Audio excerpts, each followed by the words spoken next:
good shepherd. I know my sheep, and my sheep know me. I am the gate. Whoever enters through me will be saved. I am the true vine, and my Father is the gardener. If you remain in me, and I in you, you will bear much fruit. I am the light of the world. Whoever follows me will never walk in darkness, but will have the light of life. I am the bread of life. Whoever comes to me will never go hungry, and whoever believes in me will never be thirsty. I am the way, and the truth, and the life. No one comes to the Father except through me. I am the resurrection and the life. Everyone who lives and believes in me will never die.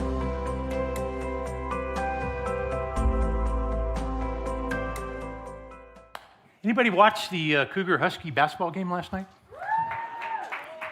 Anybody as exhausted as I was at the end of that game?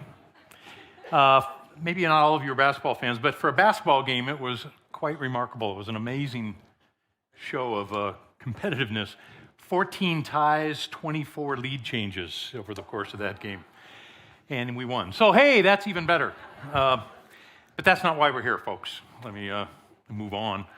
Hey, we are in week 4 of 7, the I am statements of Jesus. But before I dig into I am number 4, and actually we're going to touch on number 5 today, I want to take a minute and step back and just talk about how profound these 7 I am statements were to Jesus' audience. Unless we understand where the culture, the people of Israel are coming from in Jesus' day, we may not appreciate just how profound, how ridiculous, how crazy these statements were that Jesus made. The 7 I am statements of Jesus are only recorded in the book of John, John's Gospel. John's Gospel was the last one to be written, probably 50 or so years after Jesus' death and resurrection. And it's not too surprising that John was the one who put these in here. John's theme, John's focus in his gospel was to try to present to the world that Jesus is God. Jesus is God in the flesh. He starts his gospel with the words, "In the beginning was the Word was with God, the Word was God." In verse 14, the Word became flesh and dwelt among us. Pretty astounding start to his gospel, trying to present who this person Jesus is. And I think even in our culture, in our understanding, sometimes we may take that for granted. So I want to make sure we understand how radical that statement was to this nation of Israel. Because you back it up to when Israel was in Egypt, before they were actually formed into a nation, they'd been generations, multi-generations in slavery in Egypt. And God, the only gods they knew were a pantheon of gods in Egypt. There was a God for everything. And that was their only frame of reference for hundreds of years. So pretty profound that God shows up to Moses, meets with Moses and says, I am God. I am going to bring you out of slavery. I'm going to make you my people, a nation that will be related to me, the God, the one God. And Moses gets kind of excited about the idea, but he says, well, who should I tell Pharaoh you are? What God are you? Are you more than their gods? Are you a better God? Who do I tell him you are? And God simply says, you tell Pharaoh that I am has sent you. First use of that word, I am. Essentially, God is telling Moses, I'm it. I am the God, the only God, and I want to know you. I want to be with you, but I am the God in all of earth, in all of the world. So pretty crazy. About 700 years later, after they've been a nation for quite a while, Isaiah wrote these words in Isaiah 43. He said, before me no God was formed, nor will there be any after me. Even I am the Lord, and apart from me there is no Savior. Crazy. I mean, just think, for hundreds of years, that's their identity. That's their conviction that there's only one God. There's no room for any other God. Only God is our God and our Savior. So now we fast forward another 800 years, maybe 15 centuries from when God formed Israel as a nation, that Jesus enters the world. They have maintained their conviction and their commitment to this one God.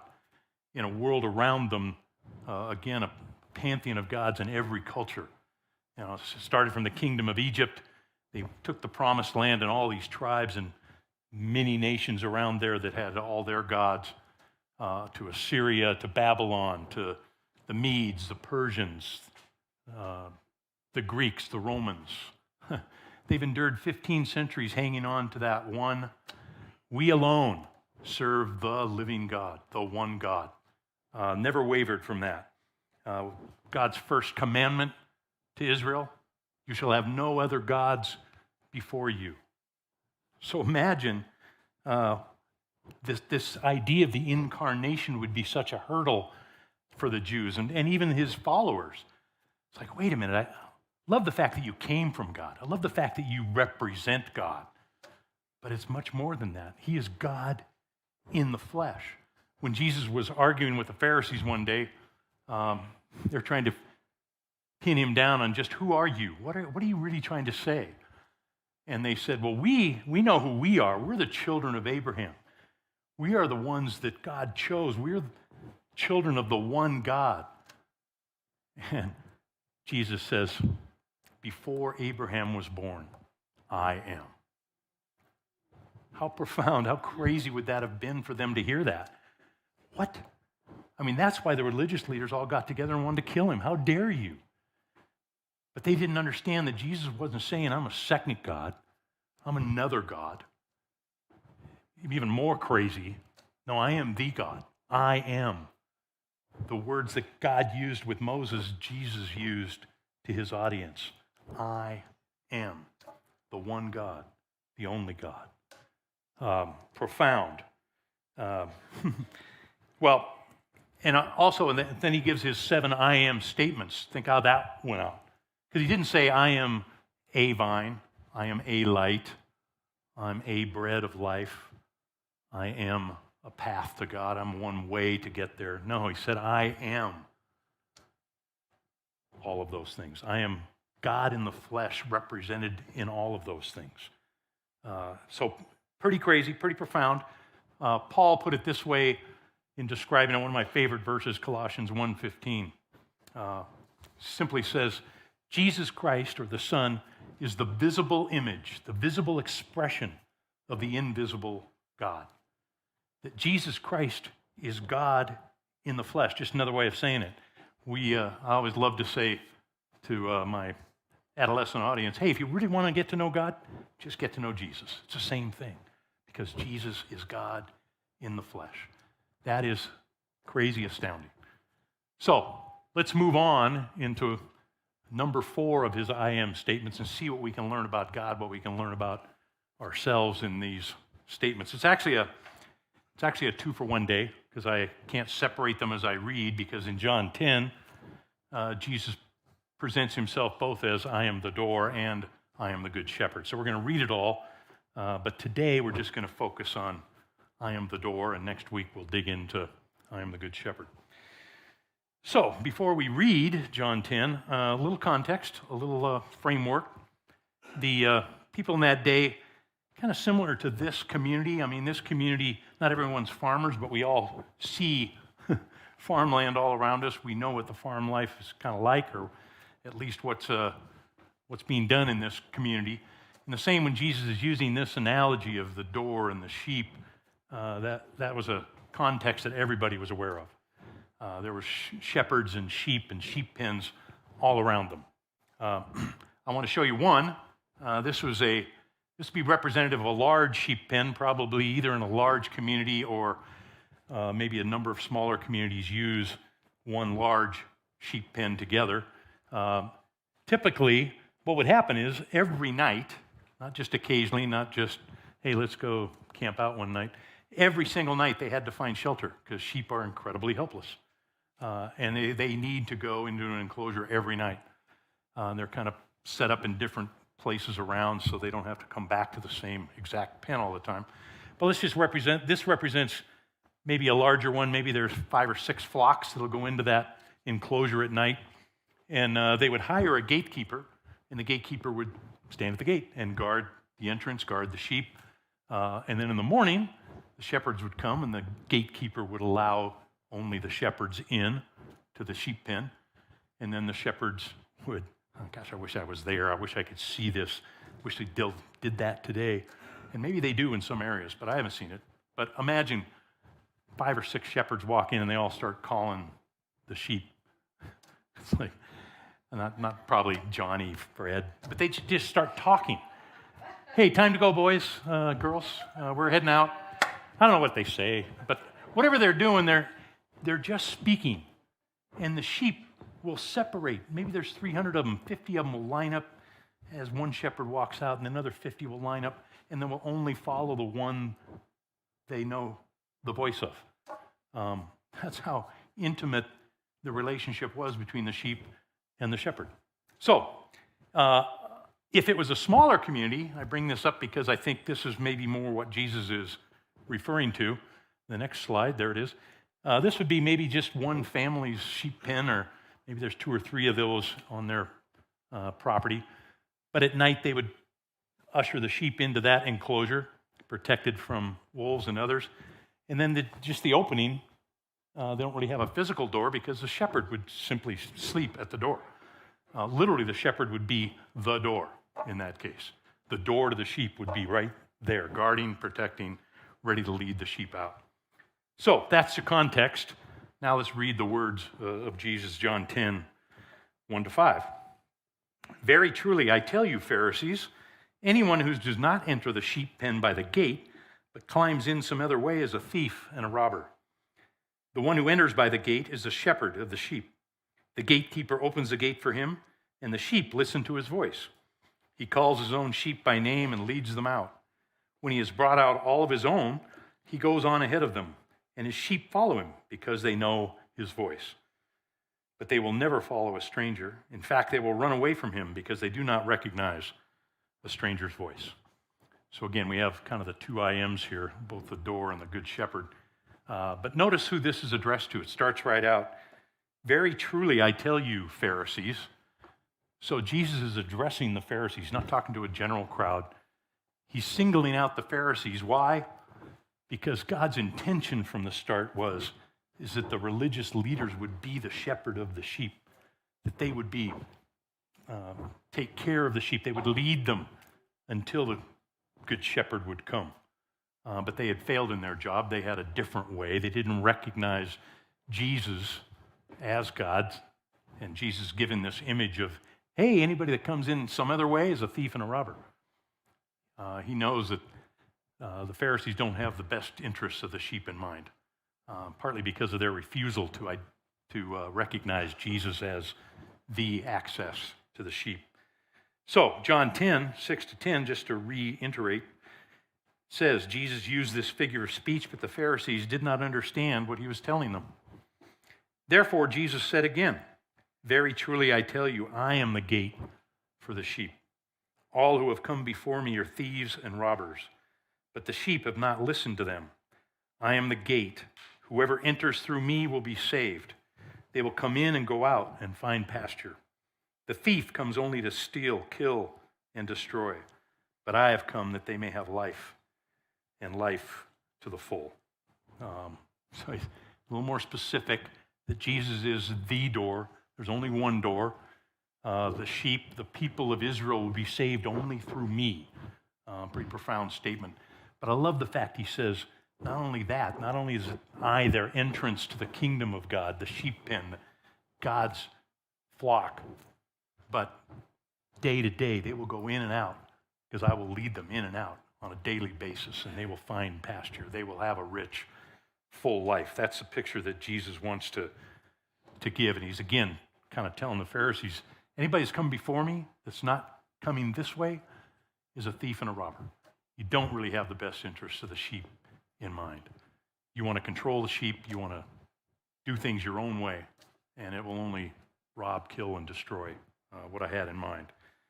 So I have to start out by saying bluntly that that's your only door. That's because that's what he said. I am the door. Your door is not a church. Your door is not a lifestyle. Your door is not a doctrine, a set of beliefs.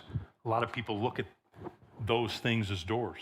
Hey, if I want to get into the kingdom, if I want to be part of God's flock, I have to have this lifestyle. I have to go to this church. I have to believe this, or I have to do that. And Jesus, what I love about this is Jesus says, no, I'm the door, but notice it's not an impersonal door. It's a shepherd that knows his sheep intimately.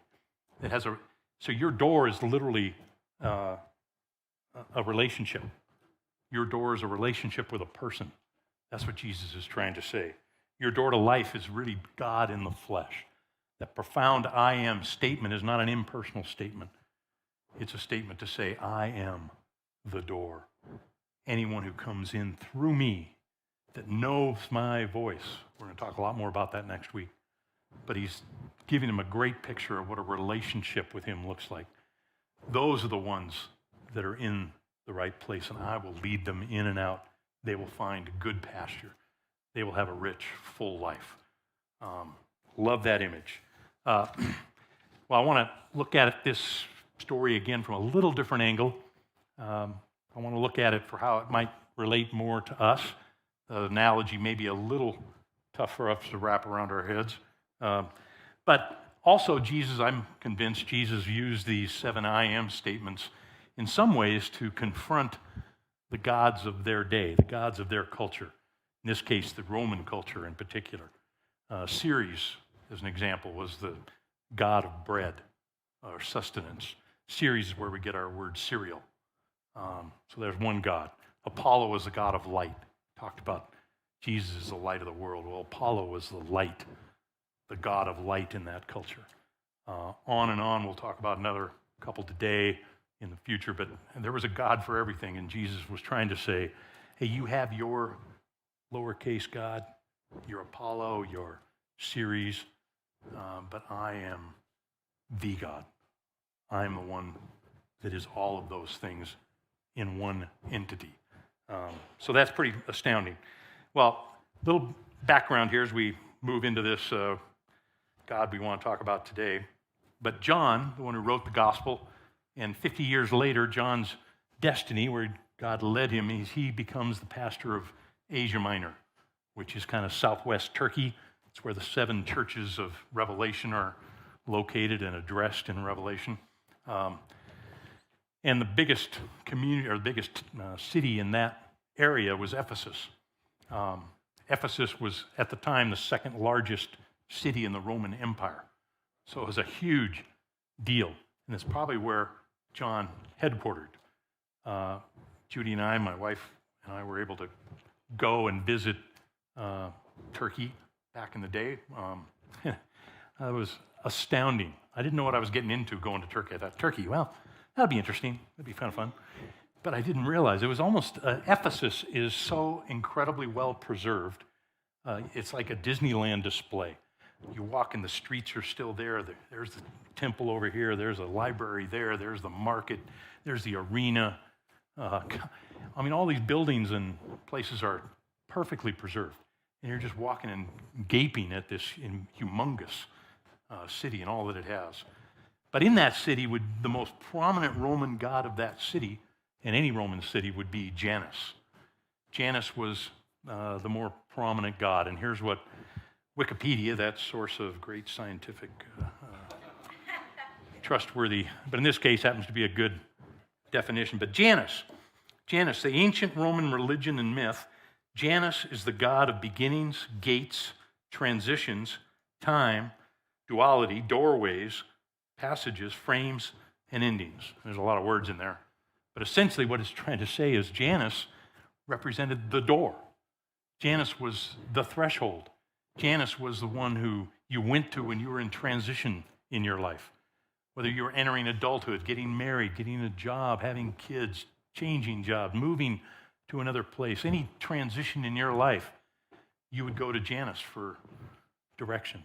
What's my life going to look like? I'm considering these two decisions. What should I do? Well, by the way, lest you think we're totally detached from the Roman culture, we just left January. Oh, look, January comes from the word Janus. Janus is the new month of the new year. It's the transition month. We still hold on to that cultural identity as January. So, interesting little fact. Here's a picture of Janus on a coin from the day, first century. It is two-faced for a reason.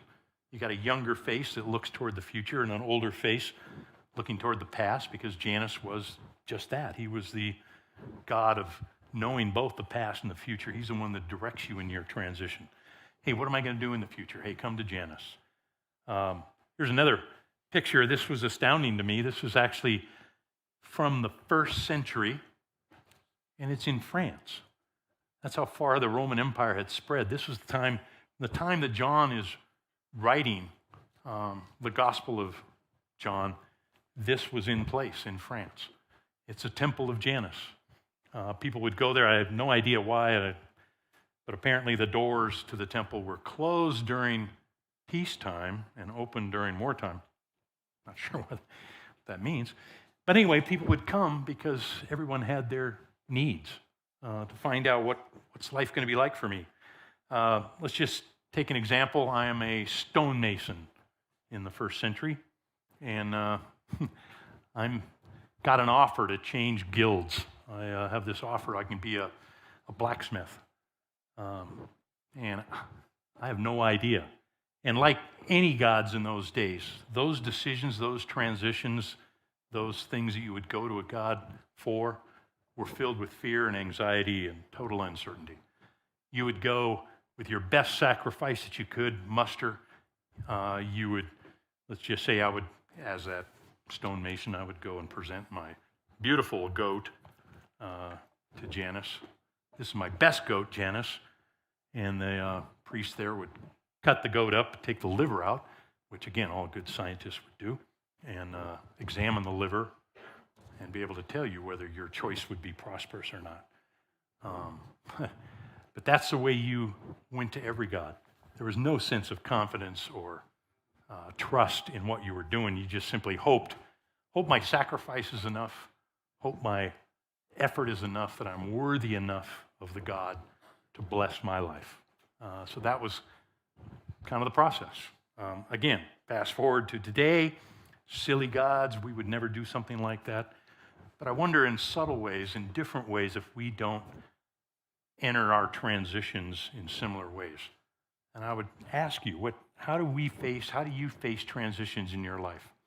I'm going to pick out college students because they're the group I know the best, but it's also a great analogy for this. College students, I'm sure you're not thinking about your future, transition time. You are in a significant crossroads in your life. And I wonder if we haven't been trained up in our culture. Hey, you get the best grades you can get in high school. Why? So you can get into a good college. Why? So that you can get a great degree. So that, you're following me on this, so you can have a great job. You can have, ultimately, security. I would suggest that maybe the degree is the door for a lot of college students. If I can just get that right degree, it'll lead to a secure job that gives me health benefits, gives me retirement. I'm set for life. That's my security. And I'm going to sacrifice my time and money. I'm going to put everything I got into this, hoping that I am good enough, worthy enough to grab hold of that door, because that door is going to lead me to a rich, full life. That's just one example. Lots of doors in our culture, but I think the analogy is the same. How do we approach those times? Do we give it our best, and if we sacrifice enough or worthy enough that life will work out because of the door, what the door promises me? And Jesus says, yeah, I'm the only door that you need. He's the only one that gives us entry into life itself, but also he's the one that, in a relationship with us, knows us well enough, knows how he's made us, how he's gifted us, as a good shepherd will lead us into what's best for us. And in that sense, he's the real door. If we put our trust in, if we look toward other doors in our culture, we're going to be disappointed. It's not, I picked on college students a little bit. I don't think we're immune to that. In lots of crossroads in our lives, from start to finish. Some of you are looking at getting married. What is your door of confidence in the decisions you're making? Maybe you're getting a new job. Maybe you're having kids. Maybe you're looking at moving. All of which you're trying to increase your life. You're trying to increase the quality of your life. Nothing wrong with those things, but are you depending on that as your door? Or you're using that and your door is really who Jesus is? There's a huge difference. We may not know what the future holds. We may not be certain of our decisions, but we can be certain of the one who holds the future. And if we're in relationship with him, then we can have confidence in what we're doing, even if we don't know what it is. Even if I don't know what 10 years from now. My example, my door, I face this all the time, I have to say, is my door to retirement, my 401k? I mean, if I got enough lined up, is that my door? Is that what I'm depending on, or am I depending on Jesus? He's got me covered. He knows what I need, what I don't need. Because if I depend on something else as my security, as my door in my transition in life, it could all be robbed, killed, destroyed. What am I left with? Whereas if he's my door, it doesn't really matter, because he's going to lead me. He promises. He says, I have come that you might have life to the full. That's Jesus' promise, but that's also who he is. That's his nature. He's a God who wants to have that intimate relationship and lead us into the best. If we believe that, then it's easier to say, I want that door. I'll take door number one. I have no idea what's behind those other doors. They promise a lot of things, but he's the one door I can count on because he has proven himself. He is the good shepherd that lays down his life for me. There's a Hebrew word I wanted to highlight here that is used in this context. It's a word called parats. Great word, parats. Can you say that with me? Parats. Even how you say it is kind of explosive word. But here's what it says, the definition of parats in the Hebrew: to break out, or to break or burst out. And then interesting, in parentheses, from a womb or an enclosure. To break through or break down, to make a breach in, to break into, to break open. You get the point. Explode. Very dynamic word. But it's interesting how it's used it as from an enclosure. I think, here's a great verse, by the way. Forgot to mention this the first service. Silly me.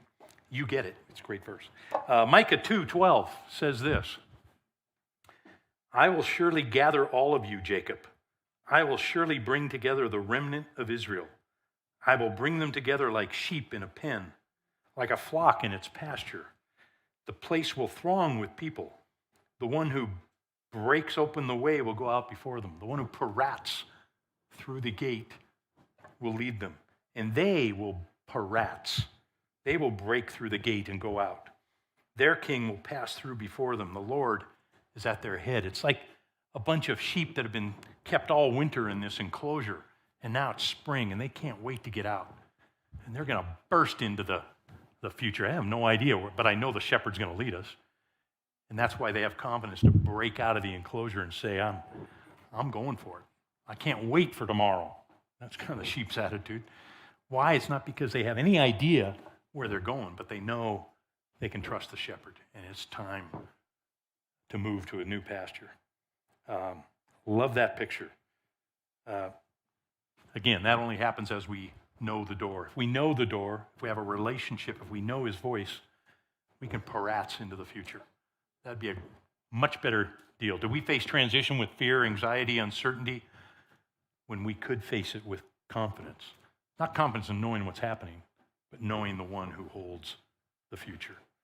There's a story I wanted to tell. We had our small group, Judy and I and a couple other couples meet every week. And last time we gathered, one of the people in our group said, hey, I'm considering this new thing I want to do, but I'm kind of concerned, a little fearful. What if it fails? What if it doesn't work out? Logical concerns. But I just happened to have this in the back of my head as we were talking about that.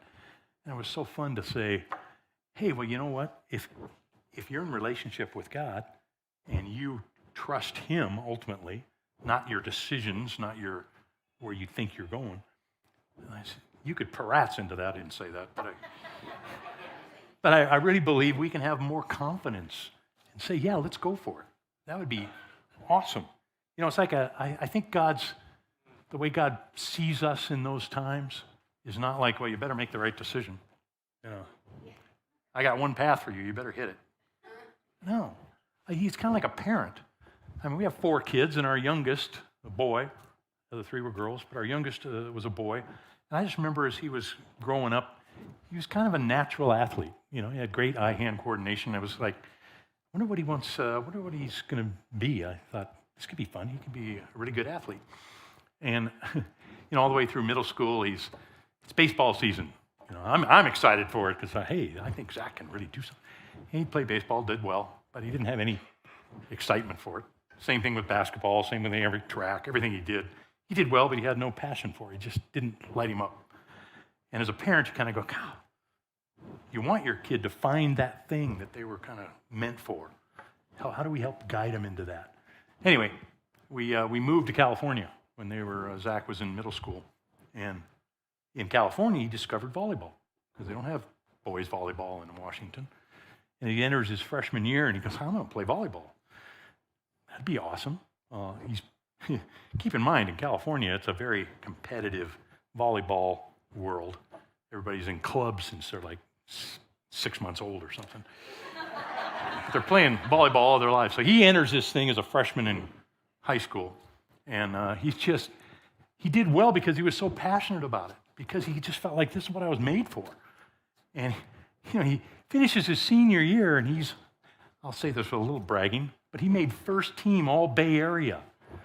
You know, from like Monterey all the way up past San Francisco. First team. He had no scholarship offers because all the scholarships went to people in their junior year that these teams had known about forever because they went through the club system. I just thought, as a parent, I think that's the way God kind of looks at us. I've made you, I've given you gifts. Can't wait for you to discover them. Stick with me. I'll lead you to what will make you the most satisfied and give you passion for life. I think that's the way God looks at us. One more story. Anybody old enough to remember Chariots of Fire movie? Great movie. If not, it's okay. I'll tell you about it.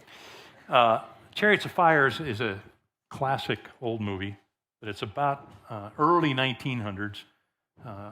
Guy Eric Liddell. He came from a missionary family, Scottish, and he was a gifted runner. And he was training for the Olympics. And it came to a point where he got serious about it. His family kind of pushed against him a lot because he said, no, you're supposed to be a missionary. We are missionaries. Liddells go into the mission field. This is how we serve God. You know, they had his path planned for him. And there's this one scene that's just awesome, where his sister comes to him as they're getting ready for the trials for the Olympics, and she goes, you're spending too much time doing this running, this diversion, where your real plan is supposed to be in the mission field. And Eric Liddell says this, but God made me fast. God made me fast. And when I run, I feel His pleasure. Isn't that a great image? It's not, oh, I should do this for God. No, God made me this way. And when I enter into that, when I do what He made me for, I feel His pleasure. It's like a parent that says, yes, this is what I have in mind. And I think I would love for us to have that same confidence in any transition in life, rather than say, God, I don't know, I'm going to give it my best. I hope it works out. I don't know if it's going to happen or not. Kind of fearful, a little anxiety. To go into those situations and go, no, I know the shepherd well. I know he knows what's best for me. I'm going to paratz into that decision. That would be awesome. You know, I get a lot of conversations with college students the last 15 years, and one of the most common conversations we'll have is I'll meet with somebody and go, yeah, I just wanted to talk about the decision I am looking at making. Just wanted your input, wanted to know what you think I should do, or wonder if this is going to be right for me. And, I don't spend time evaluating the decision. I don't say, well, tell me about it, how much you're going to make, what's going on, where you got to go. No, I have one question for them. I just say, well, do you trust God? Do you trust him with your life? Do you want to do what God wants you to do? And if they say yes, I say, well, then go for it. Do what your heart leads you to do. If you're in a relationship with him as the good shepherd, you can trust that he's going to lead you to what will make you the most satisfied in a rich, full life. Again, John 10:10. I have come that you might have life and life to the full. So that's my encouragement and my gift as you get out early today. But my encouragement is that we would have that same confidence, knowing he has our best in mind, knowing that he takes pleasure when we live out what he's called us to do in relationship with him. The shepherd who created you will lead you, and you can have great confidence. You can have great uncertainty, but you can still have great confidence. When I've done that in my life, it's been so rich. And what's been richest about it is not, hey, I'm going to make this decision and I believe I can make this happen. No, it's like, I have no idea. When Jude and I moved to Africa, it was like, all I knew is I knew that that's what we were supposed to do. I had no idea what it was going to be like. But I was excited because he's not going to lead me into something that's not going to be good, not going to be rich, not going to be